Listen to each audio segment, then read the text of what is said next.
Howdy everyone, it's your buddy BP. It is March 30th, 2016, Wednesday morning, which means that it is Armsday. And this caught me by surprise. But it's also Iron Banner. Apparently they announced it a few days ago, and I completely missed the memo. I've been getting too hung up on playing Smite. I've been kind of losing track on Destiny. I'm just waiting for the April patch at this point.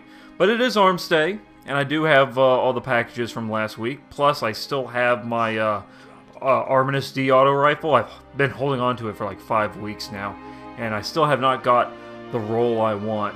So, I'm hoping this is the week I get to cash it in. But let's go ahead and see what he has. First off, let's look at that ARMINUS-D auto rifle. The first one has GA Post and LD Watchdog. Its perks include Surrounded, Rangefinder, Snapshot, Speed Reload, and Small Bore. The second one has SC Hollow and LB Assault. Its perks include Hot Swap, Feeding Frenzy, Single Point Sling, Hand Loaded, and Braced Frame. The third one has GB Iron, LC Ranged, Crowd Control, Counterbalance, Single Point Sling, Speed Reload, and Braced Frame.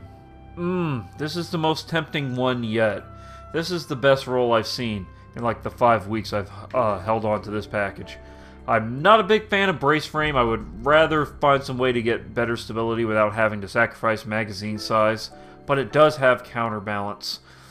That's really tempting. Crowd control, I guess it's alright. I guess it's not bad for a weapon like this. Normally I don't prefer it for PvP weapons, but with a weapon with a magazine size this big, it kind of works. Of course, I'll be using brace frame, so it'll be a little smaller. I'm so tempted. It's not the perfect roll, but it's the closest to the perfect roll I've seen. I'm not 100% committed yet. Part of me wants to hold out and see if I can get something even better, but I will say that this is the best roll I've seen yet. Up next is the Saros ARI-41 auto rifle. First one has SLO-19, SPO-28, and SRO-37. Its perks include Oiled Frame, Perfect Balance, Speed Reload, Reinforced Barrel, and Persistence. The second one has SLO-19, SPO-28, and SRO-37. Its perks include Casket Mag, High Caliber Rounds, Speed Reload, Hand Laid Stock, and Take a Knee. The third one has SLO-19, SPO-26, and SRO-37. Its perks include Oil Frame, Fitted Stock, Lightweight, Small Bore, and Glass Half Full. I'd say there's some decent rolls here, though there's not one that really jumps out at me. I suppose I like the first one with counterbalance is okay. Has a Speed Reload, you could take that, so you don't have to mess with the stability too much unless you really wanted that range. And Persistence isn't bad for a weapon like this. So, if I had to choose between these three, I would go with the first one. I would have to say it's not the most impressive auto rifle I've seen, though. If you really want a nice auto rifle that's of this archetype, Dead Orbit sells one at the moment. It is a, I'm trying to remember what it's called, a Paleo Contact. It's really, really nice. It has third eye, it has rangefinder. It's a much better build than this, in my opinion. But this one isn't bad for PvP.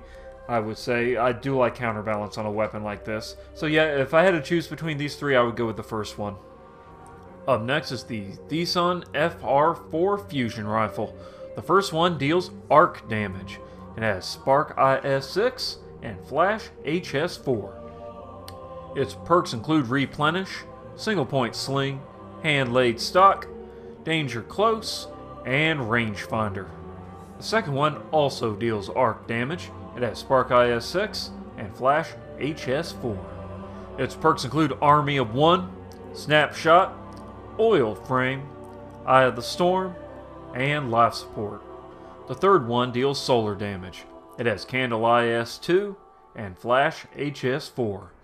Its perks include Grenadier, Single Point Sling, Oiled Frame, Eye of the Storm, and Rangefinder. If you're looking for a PvE fusion rifle, I would say go with the third one, but if you're looking for PvP, then you absolutely must get this one right here. The first one, I really like Replenish for special weapons. Normally I use it for sniper rifles, but being able to get a full magazine every time you use your super in PvP, it's pretty damn useful. And I like the other perks. You can use hand-laid stock to maximize that stability if you want, or you can use single point sling, which is also a great choice. Plus you get rangefinder to boost up that range, which is already pretty impressive as it is. The only real problem is that charge rate. It's not bad, but it's not impressive either, so you're going to have to learn how to time these shots. But these fusion rifles right here are extremely deadly. They're pretty much the only legendary fusion rifle I could imagine using in PvP. I've even seen people use this in Trials of Osiris. It's that good. Even though fusion rifles aren't really a big part of the PvP meta, if you're looking for one to try out that actually works, this is an excellent roll. Get that first one. Up next is the HERJA-D pulse rifle. These are HAKKE pulse rifles, so they fire an additional shot in each burst. The first one has SC Hollow and SD Thermal. Its perks include crowd control, full auto, single point sling, hand loaded, and hand laid stock. The second one has GA Post and LB Assault. Its perks include danger close, rangefinder, high caliber rounds, hand loaded, and hand laid stock. The second one has SC Hollow and LC Ranged. It has glass half full, full auto, single point sling, fitted stock, and reinforced barrel. I don't know how all of y'all feel about full auto on pulse rifles, but personally, I love it. I think it's a great perk. And if I had to choose between these two, I would most definitely go with that first one. The reason is because it has hand-laid stock to boost up that stability, which you will need on this. Remember, these are HAKKE pulse rifles that fire that additional shot. So these pulse rifles, when compared to others, they got a little bit more kick than usual. It will, it will harm the range a little bit, but trust me, you will definitely prefer the increased stability. And plus it has crowd control, which is really nice. I think it's more useful in PvE than it is in PvP, but it does come and play in PvP. So yep, that would I would most definitely get that first one. It is a great weapon for PvP. Up next is the SUROS JLB-42 rocket launcher. The first one deals arc damage. It has warhead veneers, soft launch, and countermass. Its perks include speed reload, heavy payload, surplus, perfect balance, and lightweight. The second one also deals arc damage. It has warhead veneers, linear compensator, and hard launch. Its perks include flared magwell, single point sling, grenades and horseshoes, perfect balance, and snapshot. The third one deals void damage. It has confined launch, soft launch, and countermass. Its perks include speed reload, heavy payload, reactive reload, javelin, and lightweight. I'm just going to go ahead and make this quick and easy. If you're looking for a PvE rocket launcher, get the first one. If you're looking for a PvP rocket launcher, get the second. Lastly, we have the SUROS JLB-47 rocket launcher. The first one deals void damage. It has confined launch, soft launch, and countermass. Its perks are flared magwell, single point sling, vacuum, javelin, and snapshot. The second one also deals void damage. It has confined launch, linear compensator, and countermass.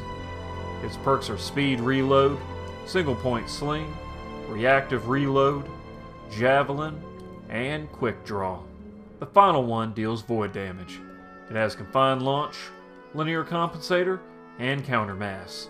Its perks are flared magwell, heavy payload, vacuum, javelin, and lightweight. Again, I am going to make this quick and easy.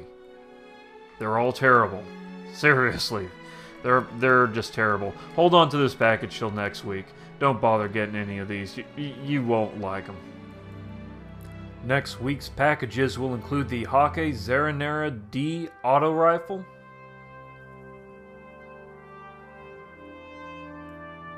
the SUROS ARI-41 auto rifle,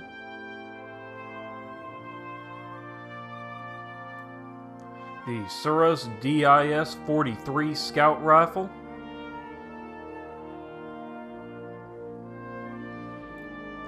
the Saros JLB-47 rocket launcher,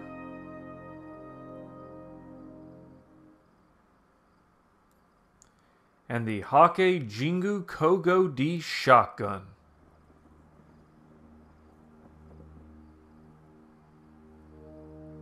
Now that we have Armsday out of the way, let's talk about Iron Banner, which is Control this week. The armors that are being offered are for chests and gauntlets. Let's start off with the Hunters. Their chest piece has Intellect and Discipline. Its perks include hand cannon ammo and shotgun ammo, and it has emphasis on solar. As far as the gauntlets are concerned, they also have Intellect and Discipline. Their perks include Impact Induction, Fastball, and Hand Cannon Loader. The PS exclusive variant of the gauntlets also have an identical role. Next we have the Titans. Their chest piece also has Intellect and Discipline. Their perks include auto rifle ammo and shotgun ammo, and it has an emphasis on Void. Their first set of gauntlets have an emphasis on Discipline and Strength. Its perks include Momentum Transfer, Rain Blows, and Sidearm Loader. Oddly enough, the PS variant has a different role, which is different from the other two classes, not sure why, but it has an Intellect and Discipline role. Its perks include Rain Blows, Momentum Transfer, and Pulse Rifle Loader. Lastly, we have the Warlocks, and their chest piece also has an Intellect and Discipline build. Its perks include Sniper Rifle ammo and Auto Rifle ammo, and it has an emphasis on arc damage. The gauntlets also have an Intellect and Discipline role, and its perks include Momentum Transfer, Snap Discharge, and Pulse Rifle Loader. PlayStation variants of these gauntlets also have the exact same role. At rank 4 we get Finala's Peril, which is a hand cannon. It has Steady Hand IS, Fast Draw IS, and Quick Draw IS. Its perks include Relentless Tracker, Hand Loaded, Small Bore, and Feather Mag. It also has Third Eye, which kind of combos fairly well with Relentless Tracker. Fairly decent set of perks on it. It's not a bad roll. Not exactly an exciting roll, though I will say Third Eye is great for PvP weapons. So if you're looking for a good hand cannon with Third Eye, this is a nice choice. I kind of like this variant. I don't like the other kinds with really low range. Those just aren't my style. I prefer some with a higher range, kind of like Hawkmoon, and this is closer to that sort of variant. So this is the sort of hand cannon that I like, though I'm not really a hand cannon person for PvP, but if you are, I would definitely recommend getting this one. At rank 5, we get the machine gun, which is Bretto Mart's Stand. I think I'm pronouncing that right. It deals solar damage. Its perks include Accurized Ballistics, Smart Drift Control, and Field Choke. It also has Spray and Play, Fitted Stock, Hand Laid Stock, and Reinforced Barrel. It also has Crowd Control. Again, like the Finala's Peril, this is a good roll, but it's not really an exciting roll. I would definitely like this for a PvE, and in PvP I guess it's not bad. The problem with this is range, and while there's a lot of great ways to boost up the stability, like Smart Drift Control and Hand Laid Stock, problem is that they both give you bonus stability at the expense of range. Alternatively, you can just use Smart Drift Control here, and you can use Reinforced Barrel to mitigate the loss of range. In fact, it'll actually still boost up the range, and it won't affect stability that much though, but if you really want some extra range out of this, I guess you could do that. Again, like I said, it's a decent roll. It's not really an exciting one. Not really I wouldn't say this is worth a rank 5, or at least grinding up that far just for this, but it's not a bad roll. And I'd say that just about does it for this video. I don't know about y'all, but I'm kind of going to skip Iron Banner this week. I'm really just not enthused about playing it, because the only reason I do play it is because when you reach rank 5, you get some high-end gear. But the problem is that they're going to be boosting up the light level in a couple weeks, so even if I do get a nice piece of gear, it's going to be obsolete in a couple weeks. And in the time between now and when that patch comes out, I'm mostly going to be playing other things like Smite. Smite really has their hooks in me. I've been really hooked on that game. But what about you? Are you going to play Iron Banner this week? Let me know in the comments section. I try to respond to as many people as I can. And don't forget to spank that like button if you enjoy the video or you found it helpful in any way. It's the best way to support my channel, and it only takes about a second. And as always, y'all be good to each other, and I will see you in the next video.